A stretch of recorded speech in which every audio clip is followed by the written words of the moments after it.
Damos gracias a Dios por esta nueva oportunidad que el Señor nos concede para traer una reflexión respecto a su palabra. En esta oportunidad vamos a citar el libro de San Marcos, capítulo 9, a partir del versículo 21. Y la palabra se lee en nombre del Padre, del Hijo y del Espíritu Santo. Jesús preguntó al Padre: ¿cuánto tiempo hace que le sucede esto? Y él dijo: desde niño, y muchas veces le echan el fuego y en el agua para matarle. Pero si puedes hacer algo, ten misericordia de nosotros y ayúdanos. Jesús le dijo: si puedes creer, al que cree, todo le es posible. E inmediatamente el padre del muchacho clamó y dijo: creo, ayuda a mi incredulidad. Y es precisamente la temática que queremos desarrollar en esta oportunidad. Reconocer que tenemos incredulidad y pedirle a Dios que nos ayude en esta incredulidad. ¿Por qué? Porque ahorita la iglesia está pasando por un momento difícil. Los tiempos son malos. Sabemos, por lo que la palabra nos declara, que la maldad va a crecer, que el amor de muchos se enfriará, que aún los escogidos serán engañados, que habrá terremotos, hambre, pestes, guerras, y aún los animales se volverán en contra de los hombres. Nos aborreceremos unos a otros, y dice la Biblia que nos entregaremos mutuamente, ya sea la tortura, ya sea el encarcelamiento o hasta la muerte. Y que vendrá una tribulación como nunca antes se ha visto en este mundo. Eso es lo que está empezando a ocurrir y se está desarrollando para llegar al colmo de lo que el hombre realmente conoce o ha visto en su vida. Pero decía que la iglesia está pasando por un momento difícil porque la misma palabra nos declara que la iglesia va a ser probada, va a ser purificada a través de la prueba. Porque como lo declara el apóstol Pedro, el juicio comienza por casa, refiriéndose a la iglesia. O sea que el juicio que viene de parte de Dios para toda la humanidad tiene que comenzar dentro de la iglesia, porque es la que proclama el nombre de Cristo Jesús, es la que tiene el estandarte de Cristo Jesús levantado para que todo aquel que necesite de Cristo Jesús pueda encontrarlo. Pero es algo que la iglesia está perdiendo el objetivo, está perdiendo la visión, está perdiendo su amor por las cosas de Dios, y por esa razón Dios viene trayendo ese proceso purificador para que únicamente vaya quedando lo que Él desea rescatar y levantar cuando suene la última trompeta, como dice el apóstol Pablo. Entonces, si el juicio comienza por casa, comienza por la iglesia, hermanos, nosotros deberíamos comenzar a preocuparnos por calificar y ser encontrados sin culpa en este juicio y ser encontrado limpio en ese proceso de purificación para no caer. Pero vemos con mucha tristeza y aflicción que las pruebas se están incrementando. Recuerde que el enemigo, cuando no pueda perseguir a Israel, se va a volver en contra de los cristianos, de los que tienen el testimonio de Cristo Jesús y guardan su palabra. Esa es la iglesia de Cristo. Entonces, Él nos va a buscar, nos va a atacar, nos va a golpear y va a tratar de que dejemos de creer en nuestro Salvador. Y ese trabajo sabemos que el enemigo lo hace perfectamente. Él tiene muchas estrategias, tiene muchas trampas que por los siglos le han funcionado, y muchos que decían que no iban a faltarle al Señor le están faltando. ¿Y todo por qué? Porque primeramente no nos conocemos.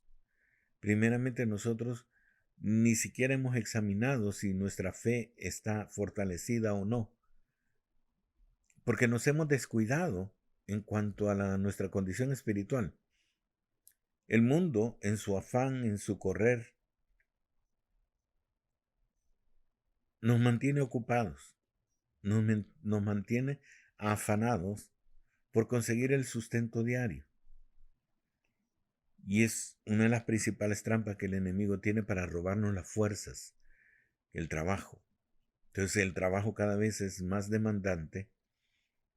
Tenemos que dedicarle mucho más tiempo del que deberíamos dedicarle.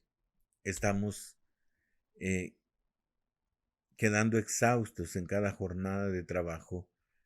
Y aunque queremos respirar y tener paz en nuestro corazón, todo lo que nosotros hemos adquirido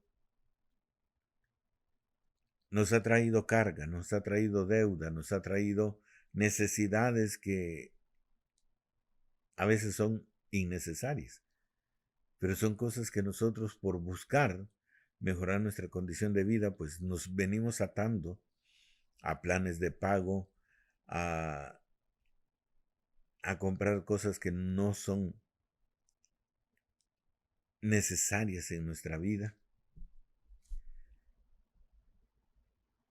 Y nosotros mismos nos venimos amarrando.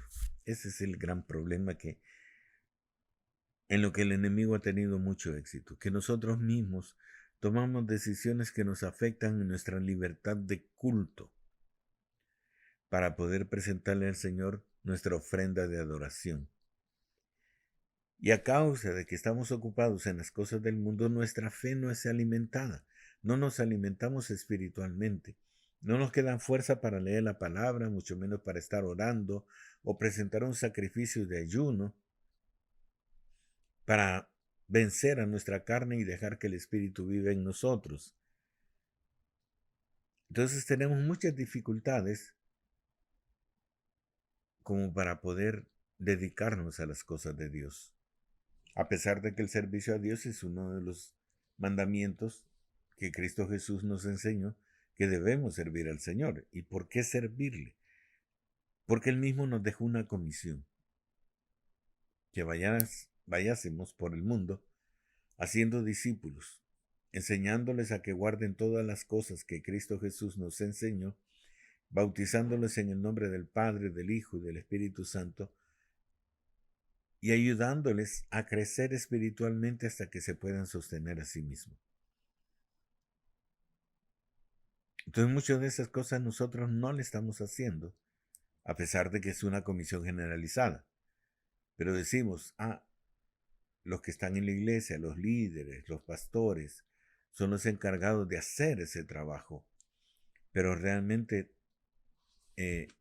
cuando Cristo Jesús dio esa orden, no fue excluyente. Al contrario, fue incluyente. Y por esa causa, todos estamos involucrados, aún sin quererlo, dentro de la obra evangelizadora. Y debemos, de alguna forma, proclamar la palabra del Señor y dar a conocer el amor y la misericordia que Dios ha tenido con los hombres para enseñarles el camino de la salvación. Entonces, a pesar de todas las cosas que están ocurriendo en el mundo, nosotros debemos enfrascarnos en cultivar nuestra fe.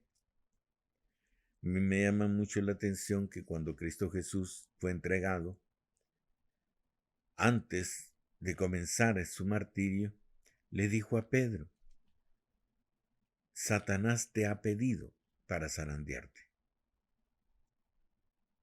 Y Cristo Jesús le dice a Pedro: y yo he rogado para que tu fe no falte. Entonces, ¿qué es lo que le estaba diciendo? Hay cosas que no te puedo evitar. No puedo evitar que caigas en las manos del enemigo. No puedo evitar que el enemigo te ponga tropiezos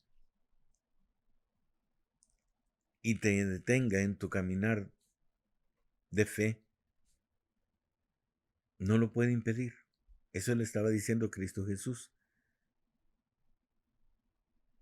Y la única palabra de consuelo que le brinda es, y yo he rogado, y yo he rogado.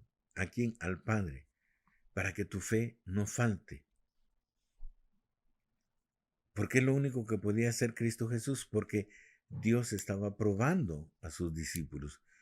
¿Y por qué los estaba probando? Porque ya tenían que entrar a ese periodo, a ese cambio, donde dejaban de ser discípulos y comenzaban a ser apóstoles. Dejaban de caminar junto a Cristo Jesús y comenzaban a caminar ellos solos. Y por esa razón, Cristo Jesús le lava los pies porque ya habían terminado su discipulado, ya habían terminado su etapa de preparación teórica y venían a lo práctico. Y eso en cada uno de nosotros tiene que pasar. Debemos dejar de ser ovejas y pasar a ser pastores. Debemos dejar de ser guiados y comenzar a guiar a otros para que conozcan a Cristo Jesús.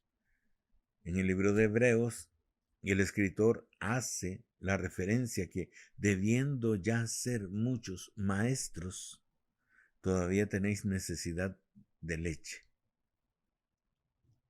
Entonces todos tenemos que pasar ese nivel de estar siendo alimentados y comenzar a alimentar a otros.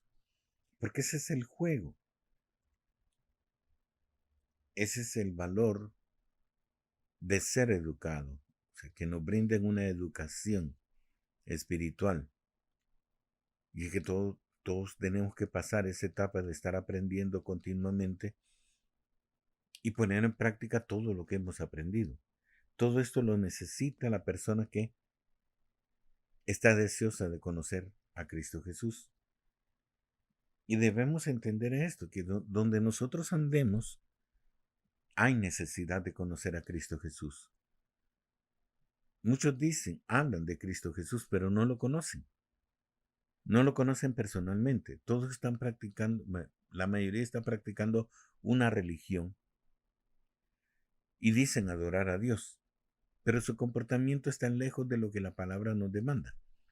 La adoración implica obediencia, porque es la forma de honrar todo el concepto que Dios nos ha dado, nos ha provisto a través de su ley, a través de la Biblia, de todos los escritos que han sido formulados por todos los que fueron inspirados por el Espíritu Santo para escribir cada uno de los libros que forman esa preciosa recopilación de conocimiento que conocemos como las Sagradas Escrituras. Y cada uno de nosotros tiene que aprender a utilizar la palabra para bendecir nuestra vida y la de los demás. Muchos dicen que este es un manual de vida, porque ahí se nos enseña cómo debemos comportarnos, cómo debemos honrar a Dios, cómo debemos honrar a las personas que son creación de Dios. ¿Y cuál es el fin? Cuando nosotros practicamos todo lo que la palabra nos enseña, también nos dice cuál es el fin que vamos a tener y cuál es el premio que nosotros vamos a ganar por haber sido obedientes. Esa es la palabra clave. Entonces, sabemos pues que los tiempos son difíciles, son peligrosos, son duros, sobre todo para el creyente. Porque en medio de toda la maldad, en medio de todas las trampas del enemigo, en medio del aborrecimiento de las personas hacia los cristianos, en medio de que el enemigo nos quiere cazar, nos quiere derrotar,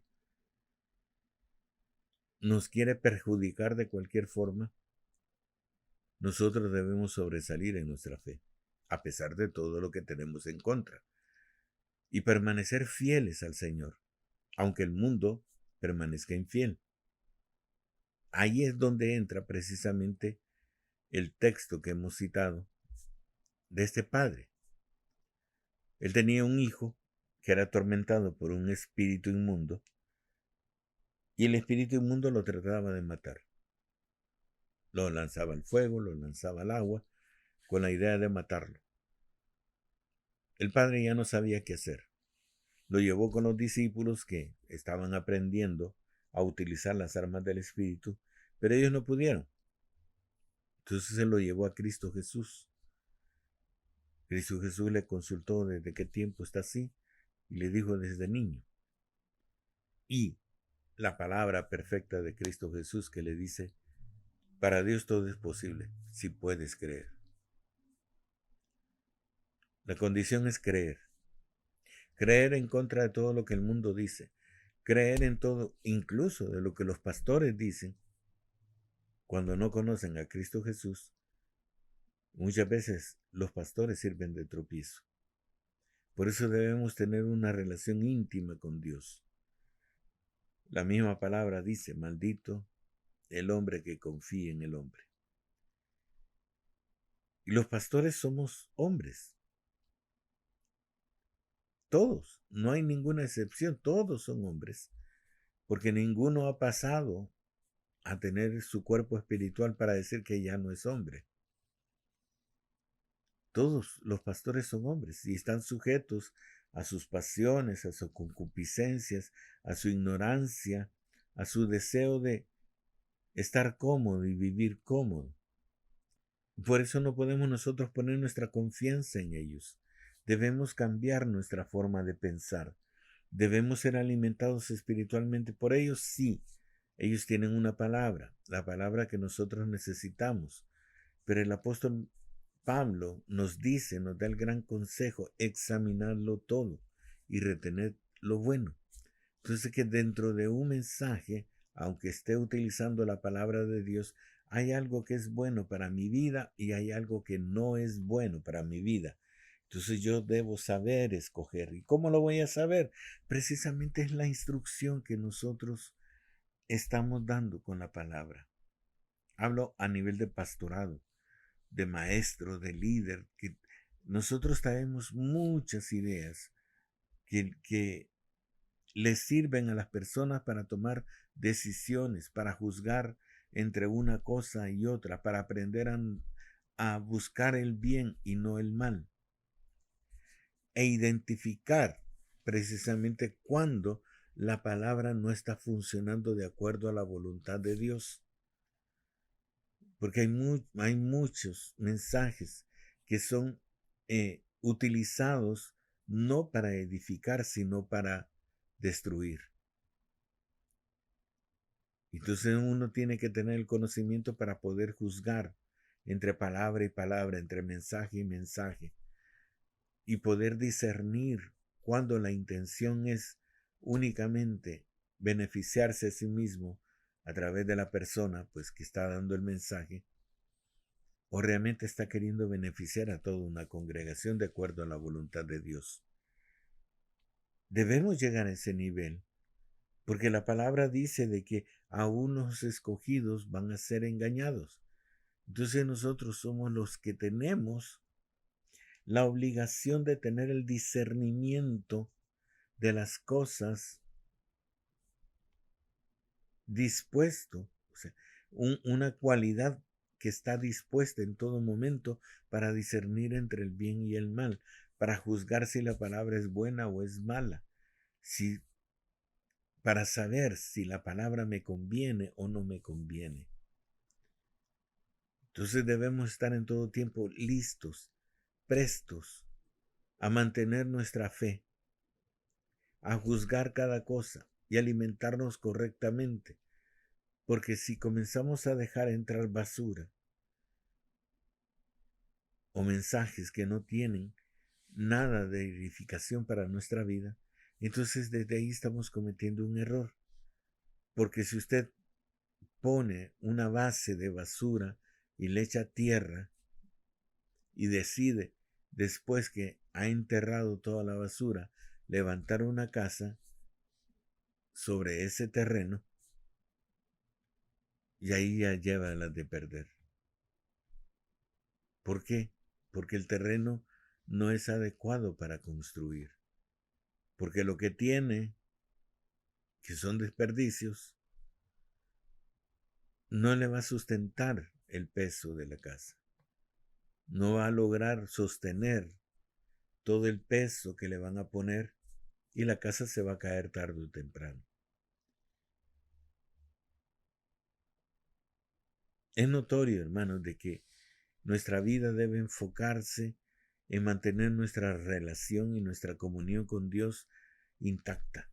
O sea, que nada la perturbe, que nada la quite, que nada la robe, que nada nos coarte para actuar de una forma diferente.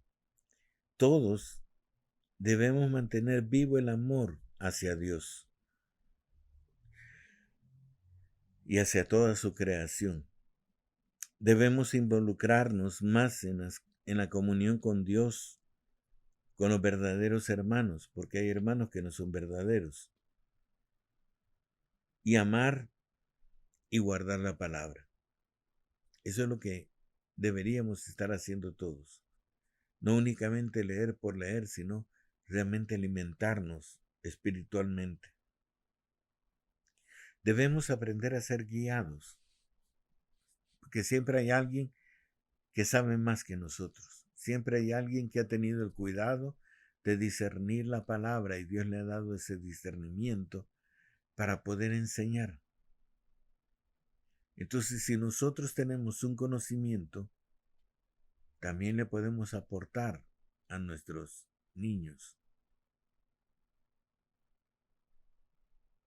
acerca del amor de Dios. Y los niños, al aprenderlo, también lo van a transmitir a otros, porque ellos no tienen temor de nada. Entonces debemos aprender a ser guiados, porque el Espíritu Santo es el que nos va a andar de aquí para allá cumpliendo la misión que Cristo Jesús ha dispuesto para cada uno de nosotros. Y debemos entender de que sin Dios nosotros no somos nada. Por eso necesitamos, de alguna forma, comenzar a creer. Y si es necesario que usted bote algún fósforo, ¿verdad? O cualquier cosa que usted utilice para encender su cocina, a no dejar que esa llama se acerque a la estructura con que el Señor la ha guardado. Porque por lo menos sabemos que lo que tenemos y hemos recibido de parte de Dios hasta este día, todo es bueno. Así que debemos esforzarnos y ser valientes, así como le dijeron a Josué, para que la bendición de Dios caiga sobre nuestra vida. Pidámosle al Señor que nos ayude en nuestra incredulidad y no permitamos que dejemos de creer en la mano y en el poder de Dios, en su amor y en su misericordia, sino que con lo poco que logremos discernir y traer de ese conocimiento, también le vamos a proporcionar esa base, la base en la que usted se va a desenvolver confiado, con conocimiento, con convicción, para que la incredulidad no le robe su bendición.